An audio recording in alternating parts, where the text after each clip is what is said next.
Hi hello అందరికీ welcome back to our channel. ఈరోజు మన ఛానల్లో మంచి స్నాక్ రెసిపీని చూపిస్తున్నాను. ఇక వర్షాలు స్టార్ట్ అయినాయి కాబట్టి ఈవినింగ్ ఏదో ఒకటి తినాలనిపిస్తుంది. ఇలా ఒకసారి ఆనియన్ పకోడీని ట్రై చేయండి. తక్కువ ఆయిల్తోని, ఆయిల్ ఎక్కువ పీల్చకుండా ఆనియన్ పకోడీని ఇలా ఒకసారి ట్రై చేయండి. కాస్త బియ్యం పిండి ఎక్కువగా వేసుకొని, శనగపిండి తక్కువగా వేసుకొని ఇలా కరకరలాడే పకోడీని ఒకసారి ట్రై చేయండి. చాలా బాగా వస్తుంది. ఇక్కడ నేను ప్రాసెస్ చూపిస్తున్నా, చూసేయండి. ఇక్కడ నేను 4 మీడియం సైజ్ వరకు ఆనియన్స్ని తీసుకొని ఇలా సన్నగా పొడుగ్గా కట్ చేసుకున్నాను. పకోడీకి ఎప్పుడైనా ఇలాగా పొడుగ్గా ఉంటేనే బాగుంటుంది పకోడీ అనేది. ఇలా పొడుగ్గా సన్నగా కట్ చేసి తీసుకోండి మీరు కూడా. ఇక్కడ నేను 4 వరకు మీడియం సైజ్ ఆనియన్స్ని తీసుకున్నాను.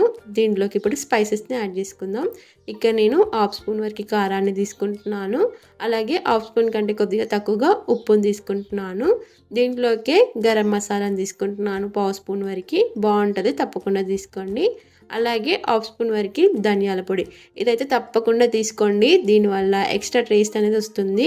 దీంట్లోకి హాఫ్ స్పూన్ వరకు అల్లం వెల్లుల్లి పేస్ట్ని, అలాగే 2 నుంచి లేదా 4 వరకు కరివేపాకు రెమ్మలని తీసుకుంటున్నాను. ఈ కరివేపాకుని గిట్ల తప్పకుండా వేసుకోండి, చాలా బాగుంటుంది.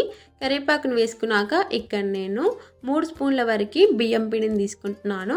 ఇక్కడ నేను బియ్యం పిండిని కొద్దిగా ఎక్కువగా తీసుకుంటున్నాను. కరకరలాడితే చాలా బాగా వస్తుంది. 3 టేబుల్ స్పూన్ల వరకు బియ్యం పిండిని, అలాగే 2 స్పూన్ల వరకు శనగపిండిని తీసుకుంటున్నాను. ఇక్కడ కొద్దిగా శనగపిండిని తక్కువ తీసుకోండి, చాలా క్రిస్పీగా వస్తుంది. వీటిని ఇప్పుడు ఉల్లిపాయలో ఉండే నీళ్ళతోని, అంటే ఉల్లిపాయల్లో కొంచెం నీరు అనేది ఉంటుంది కదా, దాంతోనే ఇలా ఇక్కడ నేను చూపించినట్టు పిండిని ప్రెస్ చేస్తూ బాగా మిక్స్ చేసుకుంటే ఆనియన్లో ఉన్న నీరు అనేది వచ్చి పిండి అనేది పొడి పొడిగా వస్తుంది. దీని ఇలాగ నేను చూపించినట్టు బాగా ప్రెస్ చేస్తూ చేయాలి. దాంట్లో ఉన్న నీరు అనేది బయటకు వస్తుంది. ఇక్కడ నేను చూపిస్తున్నా చూడండి, ఇలా పొడి పొడిగా వస్తుంది పిండి అనేది.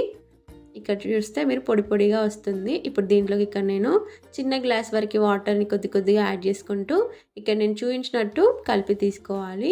వాటర్ని ఒకేసారి వేయకూడదు. వాటర్ ఎక్కువైనా ఆయిల్ అనేది ఎక్కువగా పీల్చుతుంది, అంత బాగుండదు పకోడీ అనేది. ఇక్కడ నేను చూపించిన కన్సిస్టెన్సీలో ఉండాలి పకోడీ పిండి అనేది. చూడండి, ఇక్కడ ముద్దగా రావాలి. ఇలా తీసుకుంటే ఇది పర్ఫెక్ట్ కన్సిస్టెన్సీ. ఇలా ముద్దగా వస్తే బాగుంటుంది. ఆయిల్ ఇట్లా ఎక్కువ పీల్చకుండా బాగా ఫ్రై అవుతుంది.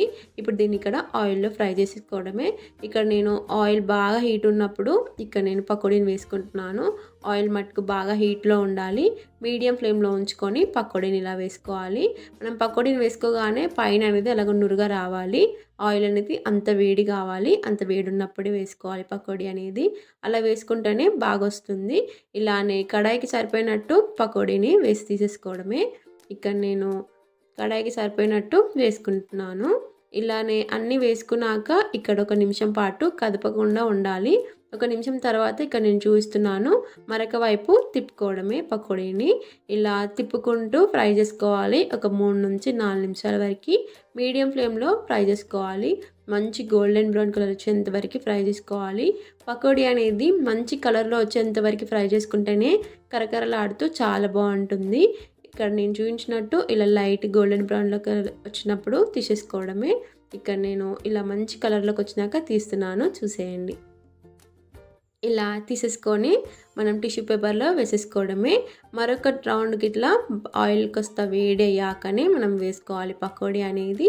ఇక్కడ నేను మరో నిమిషం పాటు ఆయిల్ని బాగా వేడి చేసుకున్నాకనే మరొక బ్యాచ్ని పకోడీని వేసుకుంటున్నాను. ఇలానే కడాయికి సరిపోయినట్టు పకోడీని వేసుకొని ఒక 3 నుంచి 4 నిమిషాల వరకు మీడియం ఫ్లేమ్లో ఇలా లైట్ గోల్డెన్ బ్రౌన్ కలర్ వచ్చేంత వరకు ఫ్రై చేసినాక తీసేసుకోవడమే. చాలా సింపుల్గా అయిపోయే ఈజీ స్నాక్ రెసిపీ. వర్షాలు స్టార్ట్ అయ్యాయి, వేడి వేడిగా ఏదో ఒకటి తినాలనిపిస్తుంది. ఒకసారి ఇలా ఆనియన్ పకోడీని తక్కువ ఇంగ్రీడియంట్స్తో, తక్కువ ఆయిల్తో ఒకసారి మీరు కూడా ట్రై చేసి ఎలా వచ్చిందో కామెంట్ చేయడం మర్చిపోకండి. Thank you for watching. Do subscribe to my channel for more recipes. మన ఛానల్లో ఇంకా మరిన్ని మంచి మంచి రెసిపీస్ ఉన్నాయి, వెళ్ళి చూసి ఎలా వచ్చిందో కామెంట్ చేయడం మర్చిపోకండి. ఈ వీడియో కనుక మీకు నచ్చితే మీ ఫ్రెండ్స్ అండ్ ఫ్యామిలీ మెంబర్స్కి ఈ వీడియోని షేర్ చేయండి. Thank you for watching.